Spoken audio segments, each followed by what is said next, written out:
आर्यनको सानो सफलता अटिजमसँग सम्बन्धित। आर्यन 7 वर्षको बालक थियो। उसलाई अटिजम थियो।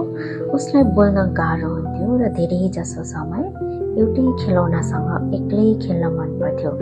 विशेष गरी उसलाई डाइनोसरका खेलौना धेरै मन पर्थे।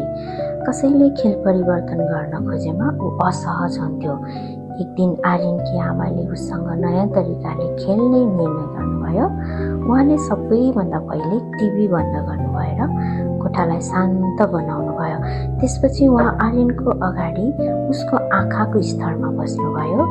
आमाले आर्यनलाई 2वटा विकल्प देखाउनुभयो, डाइनोसरका खेलौना र रङ्गीन ब्लक।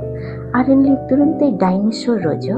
आमाले उसको रोजाइलाई सम्मान गर्दै भन्नुभयो, ठिक छ, आज हामी डाइनोसरसँग खेलौँ। आमाले एउटा सानो बक्सलाई जङ्गल जस्तै सजाउनु भयो। एउटा डाइनोसर बक्सभित्र राख्दै भन्नुभयो, डाइनोसर जङ्गलमा गयो। सुरुमा आर्यनले आमातिर हेरेर ऊ आफ्नो डाइनोसरमै व्यस्त थियो। आमाले हतार गर्नु भएन। उहाँ शान्त भएर आर्यनले के गरिरहेको छ भनेर हेर्दै बस्नुभयो। केही समयपछि आर्यनले आफ्नो डाइनोसर पनि बक्सभित्र राख्यो।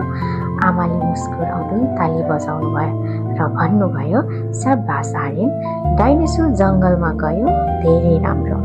आर्यनले केही क्षण आमातिर हेऱ्यो। त्यसपछि फेरि अर्को डाइनोसर लिएर बक्समा राख्यो। आमाले फेरि प्रशंसा गर्नुभयो, वाउ, तिमीले राख्यौ। केही मिनटपछि आमाले डाइनोसरको आवाज निकाल्नुभयो। आर्यन हल्का मुस्कुराएर उसले पनि डाइनोसरको आवाज निकाल्न प्रयास गर्यो।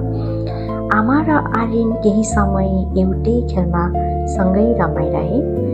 आर्यनले खेल, आफ्नी आमा र डाइनोसर तिनैमा ध्यान दिइरहेका थियो। यो सेयर इङ्गेजमेन्ट अथवा साझा संलग्नताको एउटा उदाहरण थियो। त्यस दिनपछि आमाले हरेक दिन 5 देखि 10 मिनट आर्यनलाई मनपर्ने खेलबाट सुरु गर्नुभयो। उहाँले आर्यनको हरेक सानो प्रयासको प्रशंसा गर्नुभयो, जस्तै धेरै राम्रो, शाबास, तिमीले राम्रो प्रयास गर्यौ। बिस्तारै आर्यनले आमातिर धेरै पटक हेर्ने, सँगै खेल्ने, इसारा गर्न र केही नयाँ शब्द प्रयोग गर्न थाल्यो। कथाको सन्देश, अटिजम भएका बालबालिकाको रुचिबाट गतिविधि सुरु गर्नुहोस्। बच्चाको स्तरमा बसेर सेयर इङ्गेजमेन्ट बढाउनुहोस्। बच्चाको सानो प्रयासको पनि प्रशंसा गर्नुहोस्। रमाइलो, सकारात्मक र धैर्यपूर्ण वातावरणमा अटिजम